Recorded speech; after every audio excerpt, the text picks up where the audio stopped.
네, 방금 소개받은 타케스입니다. 바로 발표로 들어가겠습니다. 앉아서 발표하겠습니다.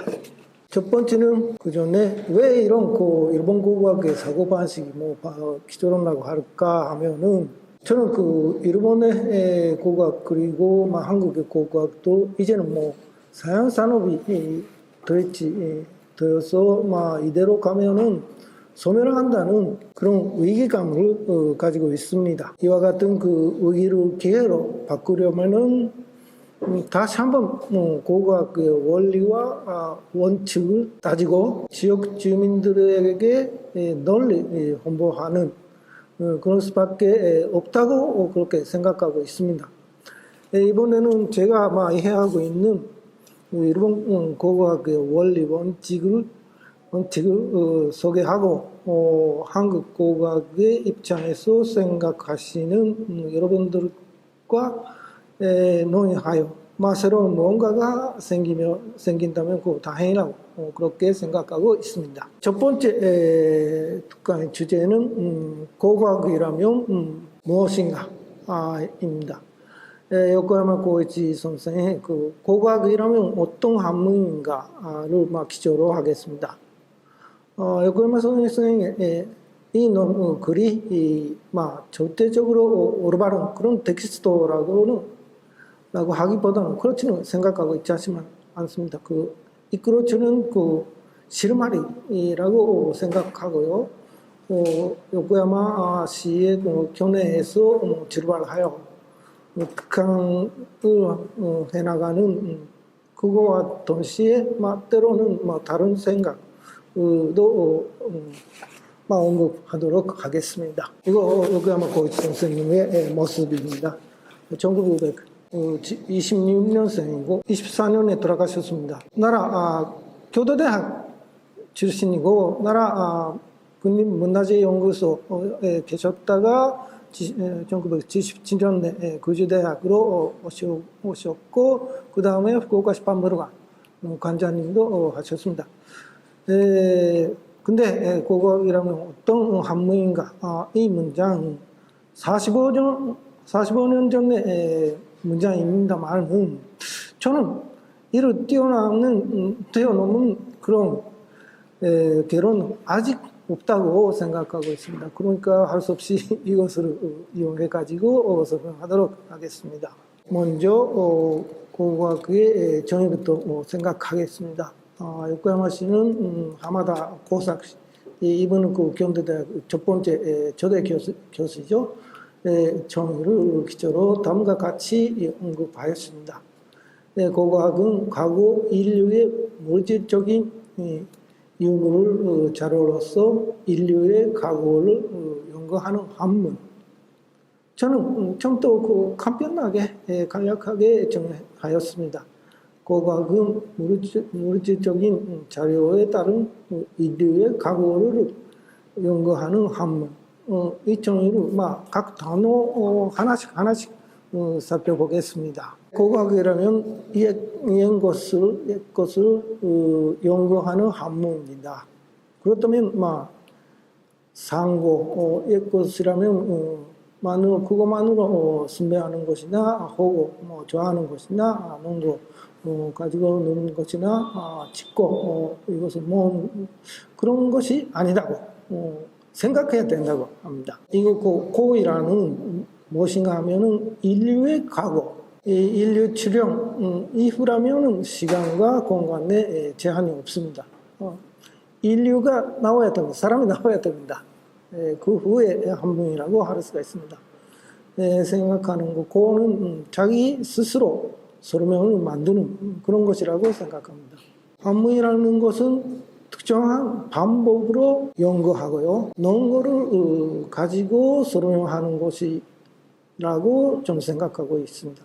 그런데 연구한다는 것은 새로운 무언가를 만들어내는 것이 그렇게 저는 생각하고 있습니다.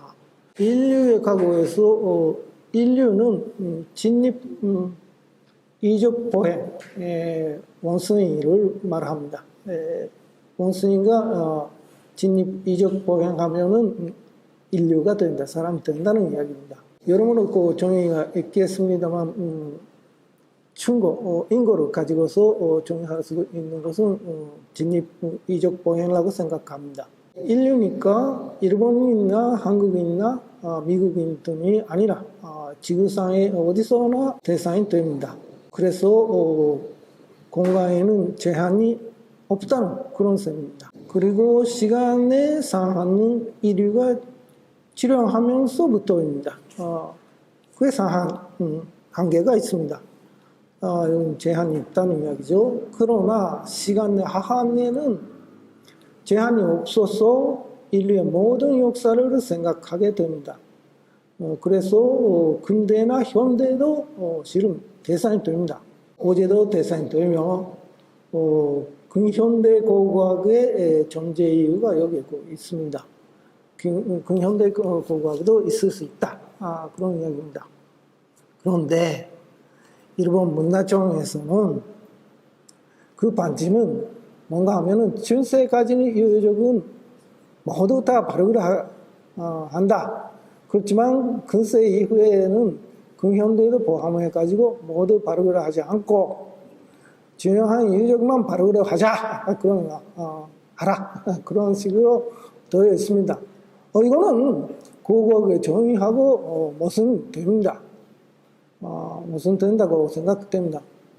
그래서 물론 문화청의 의견을 제시하면 항의하겠습니다만 그것만으로는 부족하며 우리가 시적으로 쌓아서 성과를 올려 근세 근현대의 유적을 모두 발굴을 하는 방향으로 전환시킬 수밖에 없다고 미래에는 근현대 유적도 발굴을 해야 된다.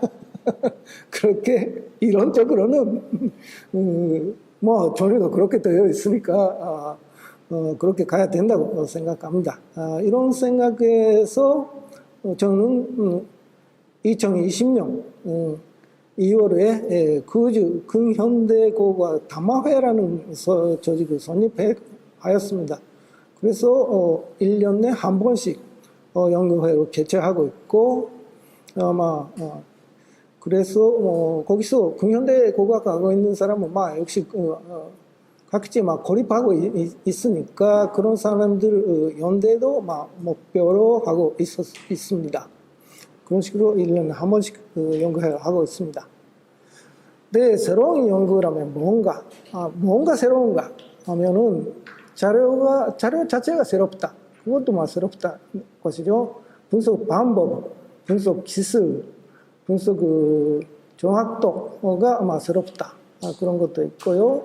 결론이 새롭다. 새로운 결론이 나왔다. 그런 것도 있습니다만 제일 좋은 것은 문제 설정이 새롭다. 새로운 과제를 제시했다. 그거 제일 좋다고 생각하고 있습니다. 근데 왜 새로운 연구를 할 수가 있는가 하면은 인간은 시간적으로나 공간적으로도 유한한 존재이기 때문입니다. 제한이 있습니다. 그렇죠? 제가 원래 살아있다 하더라도 100세도 넘을 수는 거의 없을 것 같습니다. 그리고 일본에 주로 살고 있고 세계 어디서나 갈 수는 없습니다. 전부 다 체험할 수 없고 또 연구하는 개인마다의 경험, 사고방식, 기술이 아니고 살아오는 기술들이 살아오는 시대나 지역, 사회에 따라서 다르기 때문이라고 저는 생각하고 있습니다. 그러니까 새로운 연구를 할 수가 있다고 생각하고 있습니다. 근데 혹시나 여러분들은 이 세상이, 이 세계가 내가 알고 있는 그 바깥쪽에 아직까지 알지 못하는 해결되지 않는 그거 두 개로 구성되어 있다고 생각되고 계시는지도 모르겠습니다만, 모르는 그 바깥쪽에는 모르는 것조차 모르는 그런 거 걸려 있습니다. 많이 있습니다. 그러니까 이 바깥쪽으로, 그러니까 지금 말해 이 아는 것을 그 경계선을 바깥쪽으로 이끌어서 모르는 것을 아는 것으로 하는 것이 연구라고 생각하고 계시는지 모르겠지만 그것도 중요하지만은 그것보다는 모르는 것 그 바깥쪽에 있는 라인을 조금 더 확장해 가지고 그렇다면은 세계 사람들이 모두 다 모르는 것조차 모르지만은 나는 이것을 모르는 것만은 알고 있다. 그런 과제를 잡을 수가 있습니다. 그러니까 이 과제를 해결하면은 내가 제일인자가 될 것입니다. 예, 그렇게 생각하면은 또 한 가지 세계 누구나 모르는 것조차 모르는 것을 나만은 알고 있다는 그런 과제를 적절할 수 있습니다. 그것은 뭔가 하면은 아는 것의 그 라인을 안쪽으로 조금 좁아지면은 이 부분은 다른 사람들은 알고 있다고 생각하지만 나만은 이거 모르는 것을 알고 있다는 그런 과제를 내놓을 수가 있습니다. 제일 좋은 예가 점동소로에서 지동소로 전환이 그렇죠. 처음부터 하늘이 움직하고 있었다고 생각하고 있었는데 실은 지구가 움직하고 있다. 그런 식으로 전환. 또 아는 것을 모르는 것으로 했기 때문에 되었던 그런 연구라고 생각됩니다. 그렇다면은 문제 해결 능력보다 그거 아니라 문제 제기 능력 그것이야 중요하다고 저는 생각하고 있습니다. 그러니까요 학교 교육에서 이론도 마찬가지인데 이게죠 사급 삼음 몇 그런 식으로 문제가 있습니다. 그러면 12밖에 없는데 몇급 몇이 12가 될까? 그런 문제로 바꿔야 됩니다. 그렇다면 여러 가지 대답이 나오겠죠? 정답이 나올 겁니다. 마이너스 4, 곱 마이너스 3 아니면은 3분의 16곱 4분의 9 그런 것이라도 좋겠고 루도 16 루도 9 그런 것도 있고 여러모로 그런 문제를 초등학교, 중학교에도 고등학교도 그렇고 내야 된다고 생각합니다. 그리고 아까도 말씀에 올렸듯이 인간은 불안정하기 때문에 아무리 완벽해 보이는 소나기의 연구 성과도 불안정하다고 그렇게 됩니다. 다음은 물질적인 자료입니다. 요코야마시에 따르면은 물질적 자료를 연구하는 점에서 문헌사학이나 민속학과 다르다 그렇게 이야기하고 있습니다. 물질적 자료는 물질 위에 남겨진 인간 활동의 모든 흔적을 가리키며 고고학자들은 자료의 형태뿐만 아니라 그것이 차지하는 그런 공간적 위치관계 심지어 미세한 위치관계까지 주목해야 됩니다. 형태와 위치관계라는 기본적인 시각으로 명확하게 하기 위해서 일본 고고학에서는 유적, 유구, 유물이라는 개념을 사용합니다. 유적, 유구, 유물을 행정기관에서는 매장문화재로 천칭합니다. 하마다 교수는 물질적 자료를 모든 공간적 연장을 가진 물건이라고 표현했습니다.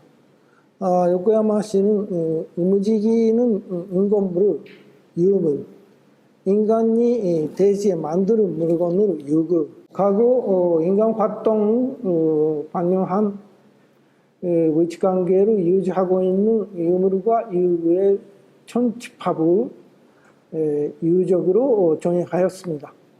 저는 조금 더 명확하게 해야 된다고 해서 다음과 같이 정의를 했습니다.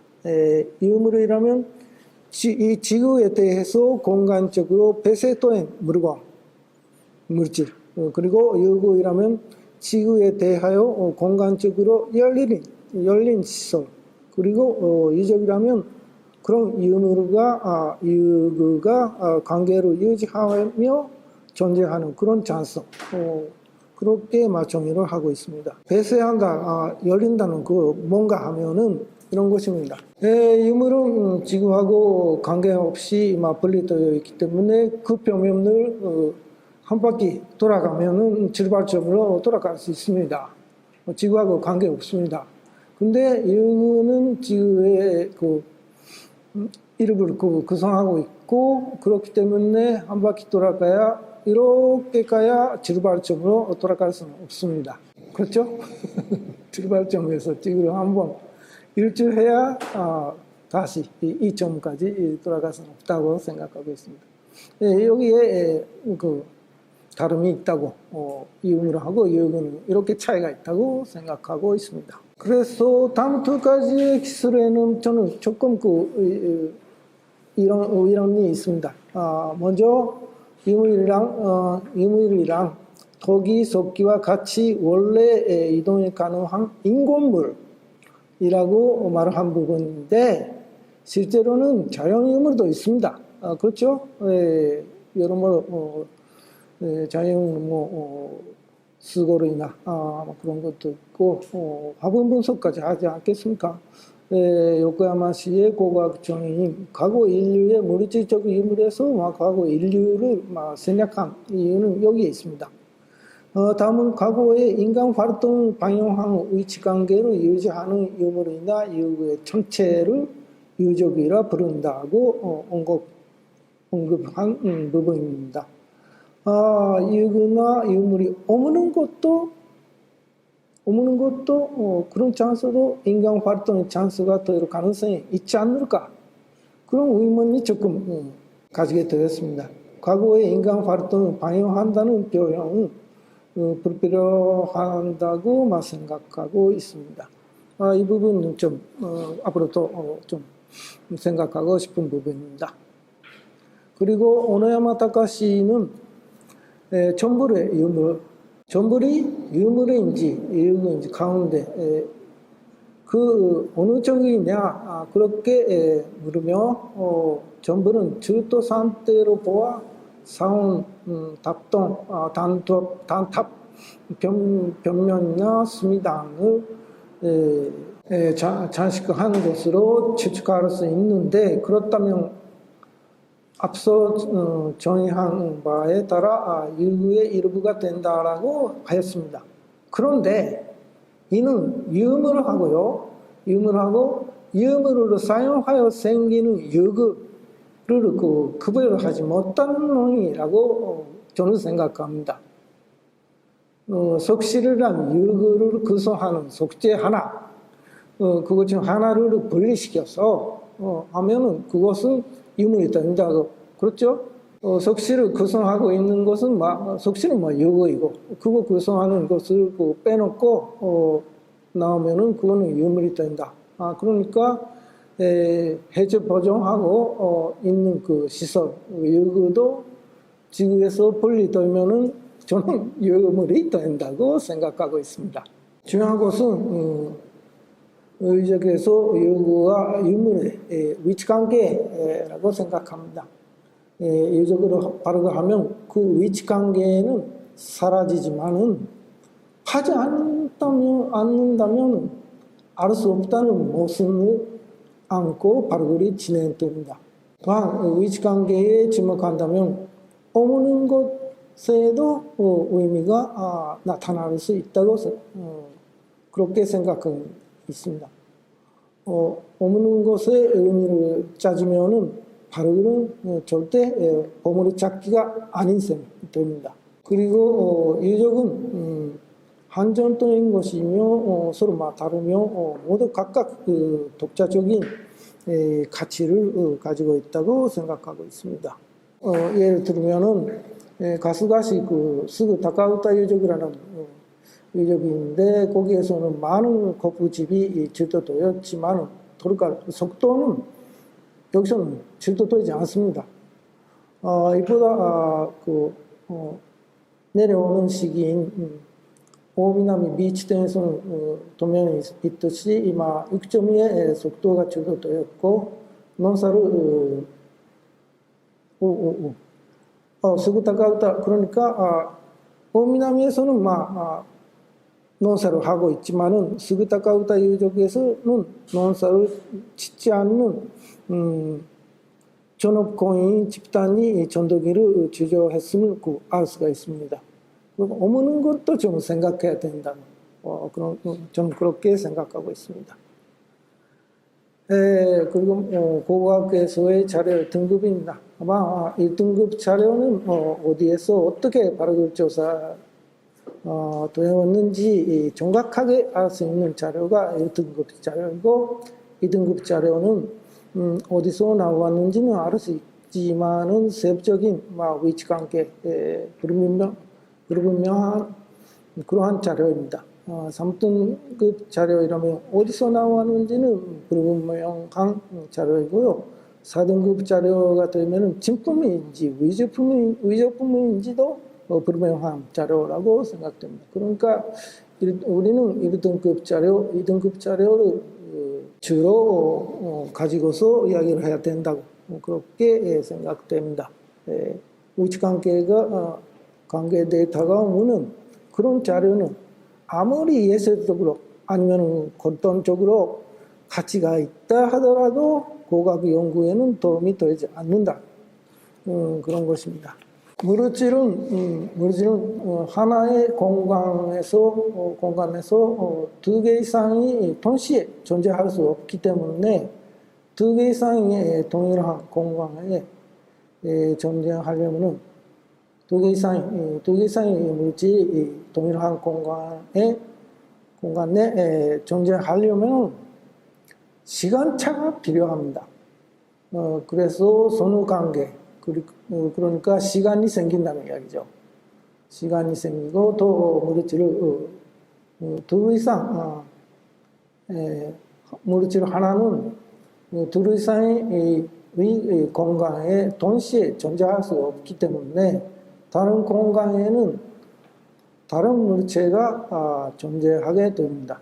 동시에는 공간 차이가 그리고 발생합니다. 그래서 지역차가 생긴다는 이야기가 됩니다.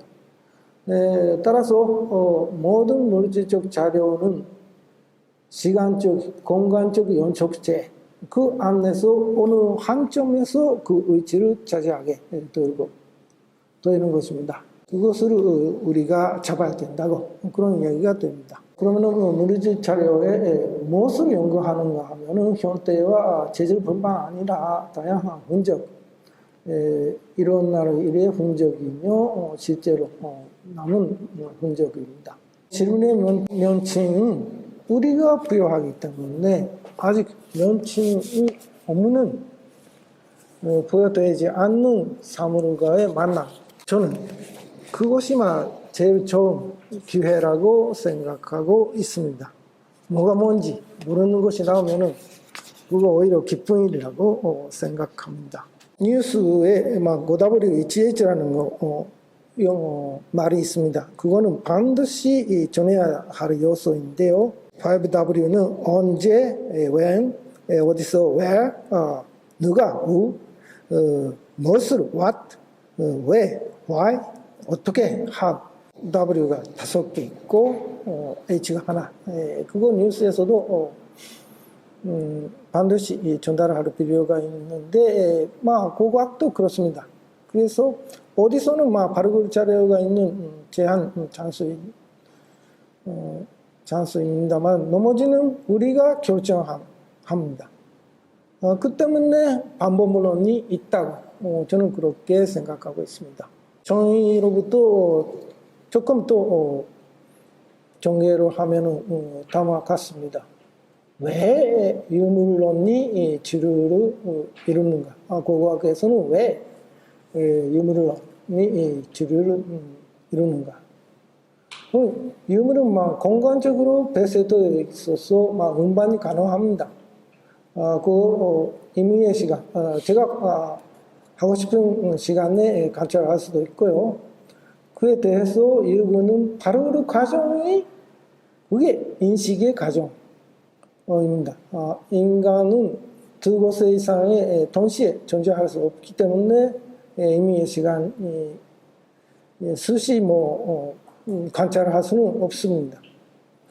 그런데 그거는 유구론을 포기하는 그런 것을 의미하는 것은 아닙니다. 그리고 자료에서 무엇을 보아야 하는가 하면은 손때와 흔적인데 그 흔적은 제작 흔적이고 사용 흔적, 배급 흔적, 그리고 그 후부터 지금까지의 변화라고 생각합니다. 흔적이라면 일어난 일이 흔적이라고 할 수가 있습니다. 이런 것을 조금 생각해 보았습니다. 100번 들어도 한 번 보는 것에 미치지 못한다. 100번 봐도 한 번 만지지에 미치지 못하고요. 100번 만졌다 하더라도 한 번 시축하는 것에 미치지 못하고요. 100번 시축했다 하더라도 한 번 생각하는 것에 미치지 못하고, 한 번 생각해도 100번 생각해도 한 번 이해하는 것, 그거에 미치지 못하고, 100번 알아도 한 번 새로운 것을 생각하는 것에 미치지 못하고, 100번 새로운 생각했다 하더라도 실제로 한 번 개혁하는 그게 못하고요. 근데 100번 그런 거 핵심을 했다 하더라도 화합 젊다 하는 것에는 미치지 못하고 그렇게 생각하고 있습니다. 이 화합은 이런 것을 다 한 후에 화하라고 생각하여 주시면 감사드립니다. 그리고 고고학 자료는 누구의 것인가? 그런 것도 좀 필요합니다. 연구자나 바로 담당자만의 것이 아니라 과거, 현재, 미래의 전 인류의 것이라고 저는 생각하고 있습니다. 그렇다면 왜 외자문화재 담당자가 발굴을 해야 하는가 하면은 아까도 말씀을 올렸지만은 유적은 한 번 파면 파괴되어 다시 원래대로 돌릴 수는 없기 때문에 그 시점에서, 그러니까 그 시점에 발굴할 시점에서 최고의 연구, 그리고 연구 수준과 최고의 기술을 그거 가지고 발굴해야 한다고 생각됩니다. 그래서 그러한 기술과 지식을 가진 사람에게 맡긴다는, 부탁드린다는 그런 이야기가 됩니다. 그러면은 일반인, 지역 주민은 발굴할 수 없는가? 없을 것인가? 그런 문제가 의문이 납니다. 고고학 자료가 과거, 현재, 미래의 전 인류의 것이라면은 모든 인류가 발굴할 권리를 가지고 의미할 권리를 가지고 있다고 저는 그렇게 생각하고 있습니다. 지역 주민도 발굴할 수 있을 것은 원래는 그렇다면 이 모순을 해결해야 하는데 그렇게 하려면 발굴 현장의 개방이 필요하게 됩니다. 과연 가능할까요? 그런 것을 다음 시간에 다루도록 하겠습니다. 자료는 불안정하다는 것을 말씀 올리겠습니다. 우리는 과거에 있었던 선물에 10%도 손에 넣지 못하고 있다고 좀 생각하고 있습니다. 미발굴이나 그런 것이나 이미 소멸된 물리적 자료도 많다고 생각하고 있습니다. 그렇다면 지금은 없지만은 반드시 존재하거나 존재했을 것으로 생각되는 물질 자료, 그러니까 잃어버린 꼬리, 미싱 링크이죠. 과학적, 논리적으로 상상하는 그런 능력이 필요합니다. 네, 상상력, 창조력인데 한국말로는 다릅니다만 일본말로 하면은 양쪽 다 소조력 그렇게 됩니다. 상상력은 창조력이라고 생각하고 있습니다. 다음 장입니다. 고각은 왜 필요하는가? 그런 것입니다. 고각의 존재이유, 이 세계의 존재이유라고 할 수도 있습니다. 첫 번째는 문헌이 없는 시대가 존재하기 때문입니다. 문헌사학은 기록된 사실을 현대의 코드로 번역하여서 이해합니다. 고각은 사고의 흔적인 동시대의 물질적 자료, 게다가 또 대란이 있습니다. 그거에 대란이 있습니다. 그 대란이 있습니다. 그거에 직접적으로 접근합니다. 인류의 초기부터 문자의 발명까지는 아주 오랫동안 동안 문헌 공백 기간이 있습니다. 이 기간은 무의미한 시대가 아닙니다. 인간 행동 연구에서는 뇌의 그 신피질 뿐만 아니라 무의식의 세계를 담당하는 그런 그 피질, 그 연구가 중요하다고 그렇게 되어 있습니다. 그거와 마찬가지로 무문자 시대의 연구도 중요하다고 생각됩니다. 우리는 현대에 일어난 사고, 기록 정보를 우리의 코드로 읽고 우리의 인식을 만듭니다. 근데 문헌사학의 경우는 일어난 사고가 사물은 없어졌습니다만 남겨진 기록 정보, 사료이죠. 를 우리의 코드로 번역하여서 인식을 만듭니다. 근데 고고학은 일어난 사건이나 사물의 흔적에 그것을 변형하는 코드는 없고 그게 바로 증명하게 됩니다. 그러니까 우리는 이것을 만들어야 됩니다. 이게 무엇인지를 만들어야 된다고 생각됩니다. 그리고 문헌에 기록되지 않는 것이 있다는 것입니다. 요코야마시는 고사쿠라는 것을 예로 설명합니다.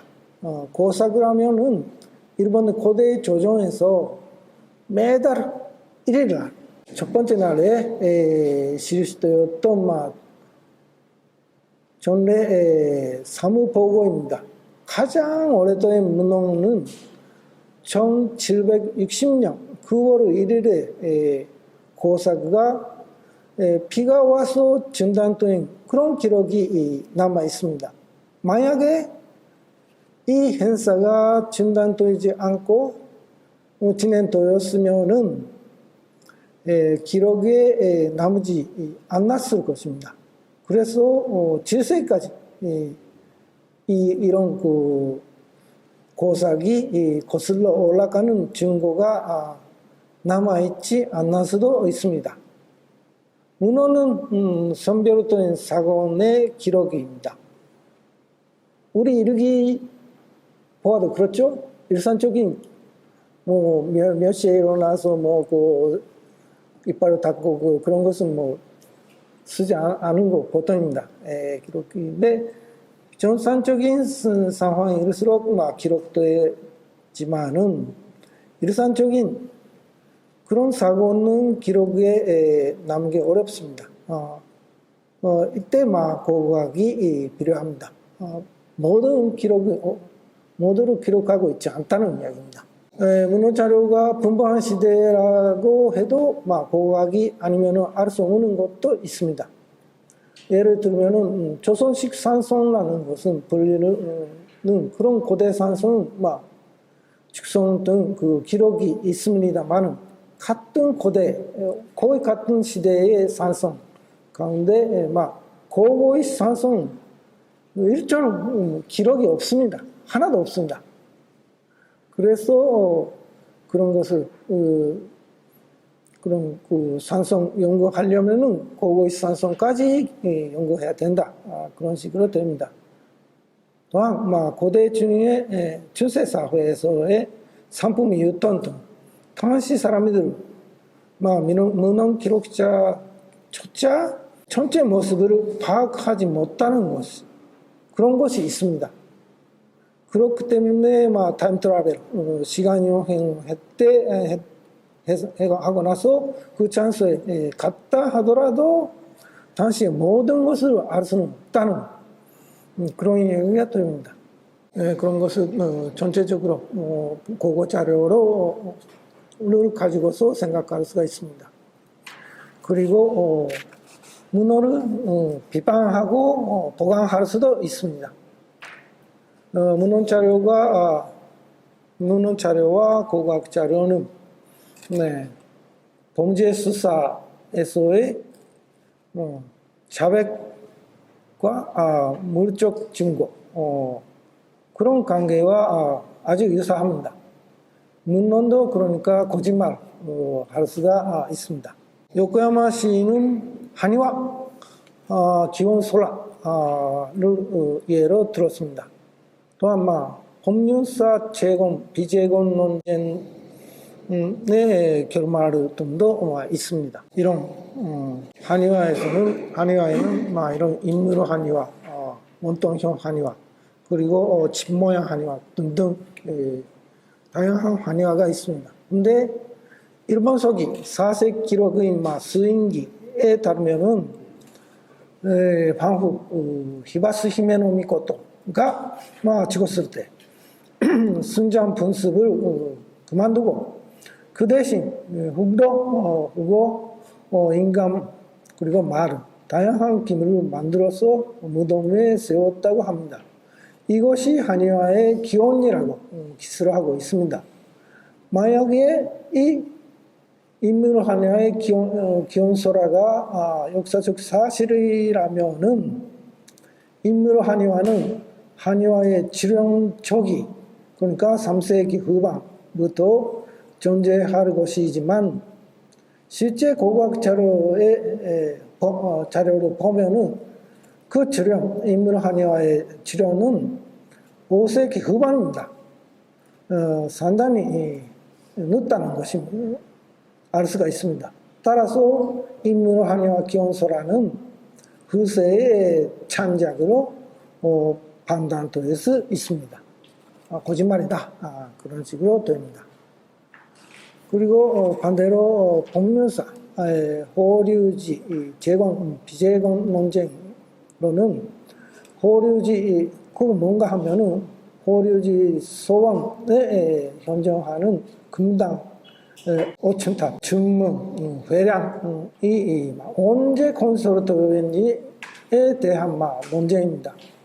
일본서 270년 기사를 근거로 소원가람은 소실함 후에 재건되었다는 주장, 그게 재건론과 호류지 자재장에 화재에 대한 언급이 없고 소원의 가람 건축은 아스카얀식, 그러니까 7세기 전반에서 6세기 후반까지 올라간다. 그게 보여지기 때문에 창공 시기부터 존재하였다는 주장, 그게 비재건론 면치에 대립했습니다. 그런데 전쟁에 대립했습니다. 그런데 1939년에 와카쿠사 가람이 발굴 해서 소원 가람보다 고시기에 소실된 가람과 함께 가람도 나오고 고시기의 기화가 지속되었고 재건론으로 귀결되어 기록이 정확함을 증명하였습니다. 이게 법륜사 허리의지의 소원가람, 동원가람 있고, 여기에 바르그르도형 왁각사가람 있고 금돈 답 나란히 있는 오랫동안 형식입니다. 소원가람은 답하고 금당이 바로 옆에 있었고 한단 늦은 단계의 가람이라고 할 수가 있습니다. 실제 나오는 기와들도 왁각사가람에서 이런 올라가는 6세기 후반에서 7세기 초정도에 기와가 나오고 소원가람에서 나오는 이런 기와들은 41년 건립도의 사철인 야마다데라에서 나오는 그런 기와에서 이런 야마무라 폐사를 거쳐서 이런 세트가 됩니다. 그러니까 41년부터 훨씬 늦다는 이야기죠. 그러니까 역시 왁각사가람이 제일 먼저 생겼다. 그것이 소실되어 다시 소원가람을 건축했다. 그렇게 됩니다. 근데 마지막은 고각 특유의 어려움하고 한계, 즐거움을 올리겠습니다. 보통 하는 것은 자료의 부족이지만 자료의 부족은 모든 학문에서 공통적으로 나타나는 현상이기 때문에 고각만의 특별한 어려움으로 볼 수는 없습니다. 고각 특유의 어려움은 다음과 같다고 생각하고 있습니다. A는 인간 활동의 실제, 그거 그냥 있는 흔적이 미천리 상태에 있는 것입니다. 고고학자는 이미 언급한 대로 고고학 자료라는 모호한 흔적과 중개 코드, 이름을 붙여진 말과 없이 증명하게 됩니다. 뭔지 모르는 물건이 증명합니다. 질문에 답하는 그런 요소, 속성은 무한하며 많이 있습니다. 모두 기술을 할 수는 없기 때문에 새로운 과제가 발생하면은 모든 자료를 다시 한번 검토할 필요가 생깁니다. 요코야마시는 다음과 같은 예를 들고 있습니다. 사하라 마코토 경로대학의 후배입니다. 야요이토기의 연구자인데요. 사하라 마코토는 야요이토기 중에 어떤 토기가 회전대 위에서 만들어졌다는 것을 입증하기 위해서 토기를 한 바퀴 돌아가면서 그려진 선이 왼쪽 회전으로 그려졌는지 아니면은 오른쪽 회전으로 그려졌는지를 문제로 제기했습니다. 선을 그린 방향을 밝히기 위해서는 토기의 태도에 포함되는 모래, 사립, 입자가 어느 쪽으로 이동했는지 확인하면 된다는 것을 깨닫습니다. 그러나 그 전까지의 보고서에서는 그러한 기술이 하나도 없었기 때문에 연구를 완성하기 위해서는 각 지역 야요이토기의 실험과 이미 보고된 토기도 다시 한번 그런 실험들을 모두 재조사해야 하였습니다. 새로운 과제가 생기면 다시 한번 그 자료를 다시 봐야 된다는 그런 셈입니다. 일본 야요이토기의 연구에서는 다나르 기술의 존재는 주로 다나르판에 새겨진 무늬를 흔적 그것을 가지고 확인되어 있기 때문에 본격적인 성행은 다나르문이 두드러지게 나타나는 야요시대 후기로 여기져 왔습니다. 그런데 만약에 나중에 토기 도정을 통해서 다나르문이 치워져 버렸으면은 확인할 수가 없습니다. 근데 한국에서는 그렇지는 않죠. 이거 화면동 거기에서 오호부에서 나오는 그것도 문헌인데요. 아니면 다나르 명, 되돌렸던 그때 생기는 명이 있다면은 인정하고 있습니다.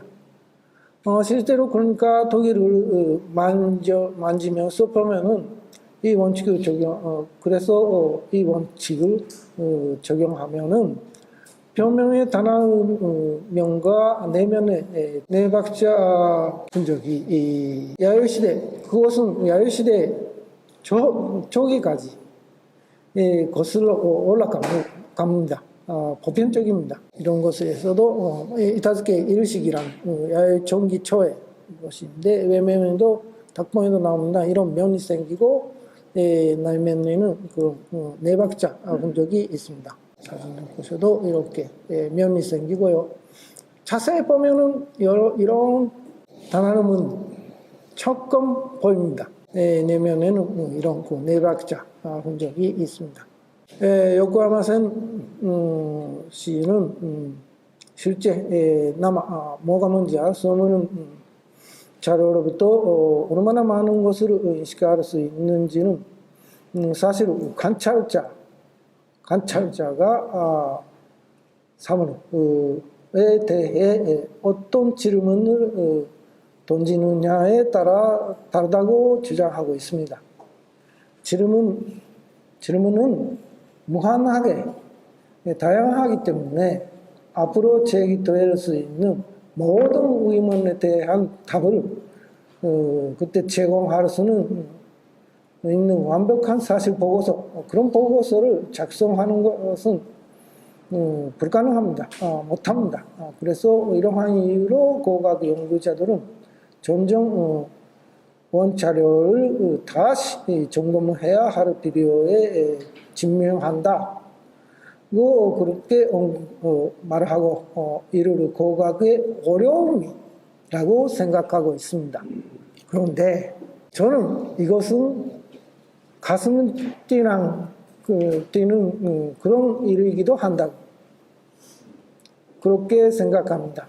왜냐하면 어떤 큰 선생님이라도 놓치고 지나친 부분이 있을 수 있으며 그것을 찾아내서 논증하면은 1인자가 될 수 있기 때문입니다. 대학자도 생각하지 못했던 그런 흔적을 잡히지 못했던 그런 것을 잡을 수가 있다고. 다시 말해서 고고학자들은 앞으로의 시대에서 새로운 개념을 제시하여 새로운 학문적 기여를 할 가능성, 그것을 항상 가지고 있을 것이다. 그렇게 생각하고 있습니다. 일본에서는 유령인가 하고 잘 보니까 마른 참옥새도라라는 유래의 쇼타에 미타리 가레오바나라는 표현이 있습니다. 이해할 수 없어서 무서웠던 유령도 이것이 말아버린 참여새의 꽃이라는 것을 알게 되면 더 이상 무섭지 않게 됩니다. 이름을 붙이는 것은 이해할 수 없는 것을 이해할 수 있게 그렇게 만드는 것입니다. 그러니까 고각은 뭐가 뭔지 모르는 것에 이름을 붙이는 것이죠. 이것이 이런 것이다 라고 해서 역사를 만드는 것입니다. 그러니까 아까도 보여드렸습니다만 일어난 거와 사물의 흔적의 그것을 변화하는 그런 코드가 없이 우리는 고각에서는 증명합니다. 직접 이런 뭐가 뭔지 모르는 물질 자료에 증명하기 때문에 이 코드를 우리가 스스로가 만들어야 된다는 이야기가 됩니다. 이에 들어 지금까지 버려진 검은 소속의 벌레로부터 실험, 생태 환경 등 다양한 정보를 얻을 수가 있다는 것을 최근에 와가지고 알게 되었습니다. 또한 지금까지 절도된 고인골, 그 지하에 붙어있는 지속, 그거는 그 인구를 조사할 때 방해물, 그렇게 생각해서 저저히 제거되어 왔습니다만은 무엇을 먹었는지를 알 수 있는 그러한 귀중한 자료임을 최근에 밝혀졌습니다. 알 수 있게 되었습니다. 그러니까 앞으로는 지속은 제거하지 말고 그것을 가지고서 얼마든지 연구할 수, 직접 연구를 할 수가 있다는 그런 셈이 되었습니다. 근데 다만 오늘은 실험을 살펴보며 재검토가 가능합니다만은 유적에서의 공간적 위치 관계 재검토는 100%는 불가능하다고 저는 생각합니다. 그렇죠? 요코야마 씨는 어떤 위치 관계를 기록하는지는 할지는 발굴 조사자에게 달려 있으며 미기록된 위치 관계는 일단 해제되면은 재검토할 방법이 없다고 합니다. 고각의 연구 작업에는 그러한 한 번의 기회로 승부를 결정하는 상황. 그래서 발굴이나 조사 작업에서 중요한 정보를 놓치면은 다시 상황을 재형하거나 불구하는 것이 어려워지는 그런 상황이 포함되어 있다, 그렇게 생각합니다. 그렇지만은 그렇다고 해서 그러니까 오히려 조금이라도 점검할 수 있도록 지금은 할 수 있는 한 최선을 다하여 위치 관계를 기록하고 100%는 어렵다 하더라도 그것을 80% 아니면 90%로 할 수 있는 그 재점검 방법을 개발해야 한다는. 그러니까 지금 그 사진만이 아니고 영상, 동영상도 하는 그런 현장도 있습니다. 다음은 물질적 자료의 질입니다. 요코야마 씨는 눈에 보이는 물질적 자료로부터 직접적으로 추정할 수 있는 생산과 소비와 관련된 생활 분야는 비교적 쉽게 연구될 수 있다고 언급하여 생산과 소비 활동의 동기나 이를 규제한 사회 전체의 사회 체제에도 간접적으로는 복원될 수 있다고 말합니다. 그러나 물질 자료에 직접적인 흔적을 남기지 않는 그런 생활 분야는 어렵다고 설명합니다.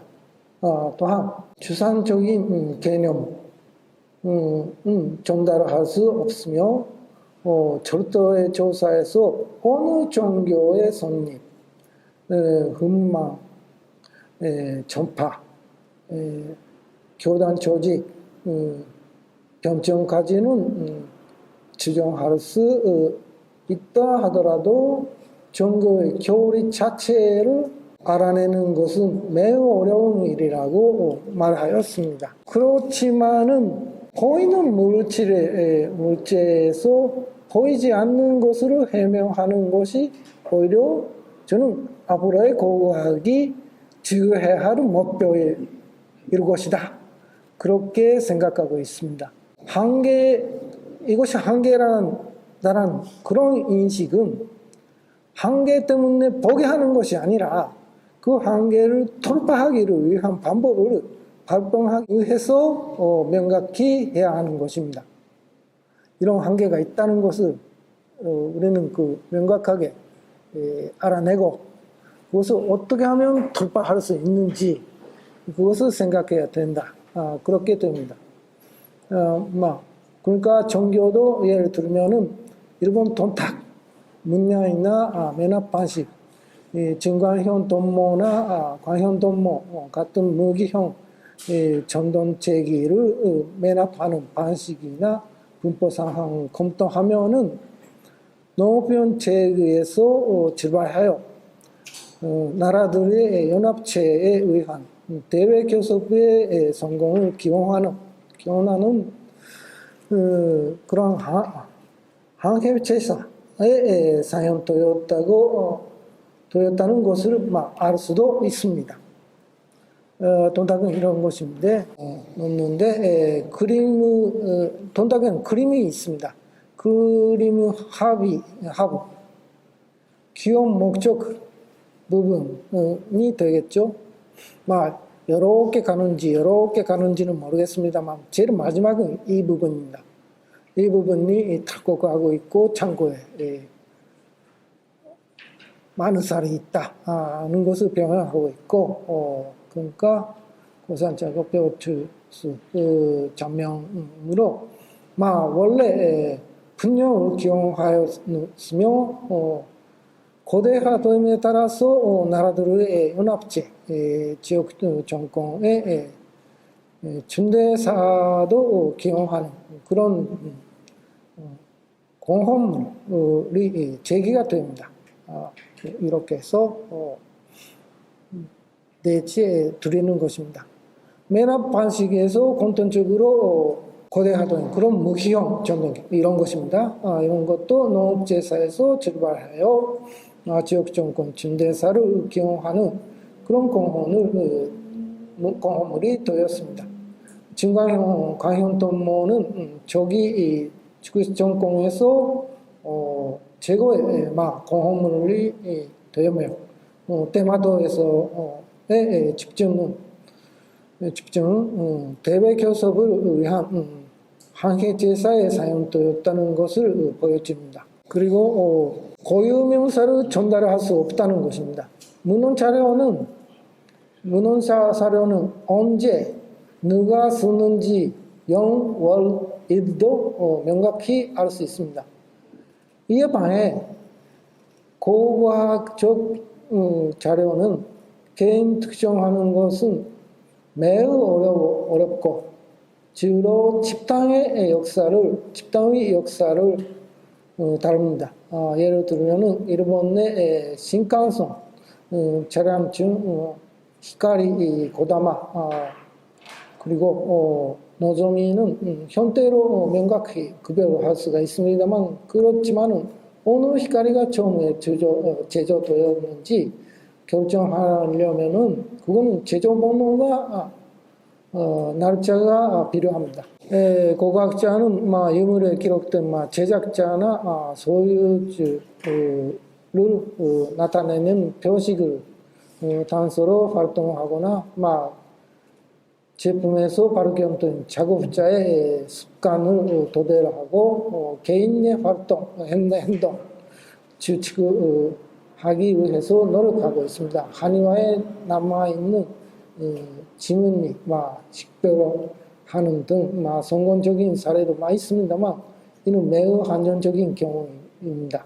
문헌 사례와는 다르게 대부분의 경우 개인의 행동을 명확히 알아낼 수 있는 것은 아주 어렵습니다. 그러니까 오히려 개인의 역사가 아니고 가고 일반 대중을 대상으로 할 때 고고학은 또 그 힘을 발휘할 수 있을 것입니다. 그리고 또 하나는 특정 시간을 도착할 수 없습니다. 요코하마시는 이걸 왜 언급하는지 언급 안 하는지 모르겠습니다만 언급하고 있지 않습니다. 그러나 고유명사 특정 거인을 언급하지 못한다면은 특정 시간에 대해서도 다뤄야 했다고 저는 생각합니다. 고고학에서는 어느 일정한 시간 범위에서만 논의할 수 있으며 독일 형식에서도 15년, 20년 정도의 시간 범위일 것입니다. 근데 그거는 단점만이 아니고 이것은 반대로 간청이기도 할 수가 있습니다.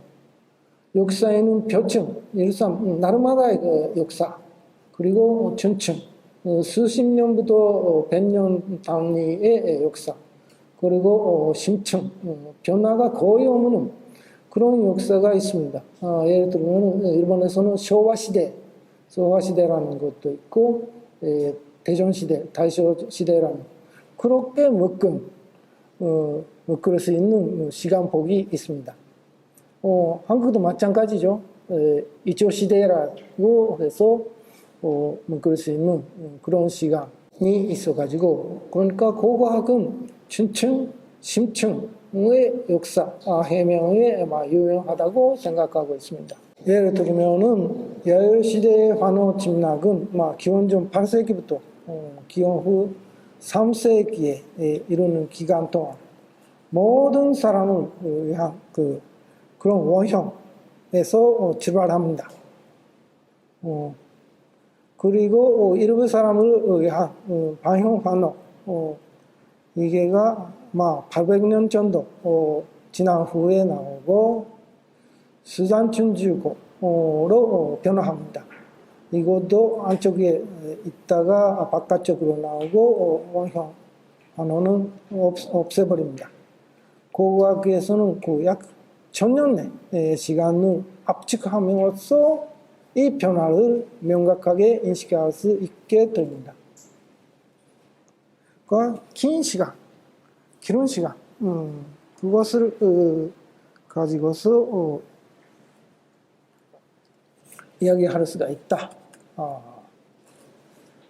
그게 하나의 관점이라고 생각하고 있습니다. 네, 일단 이런 정도로 마치겠습니다. 감사합니다.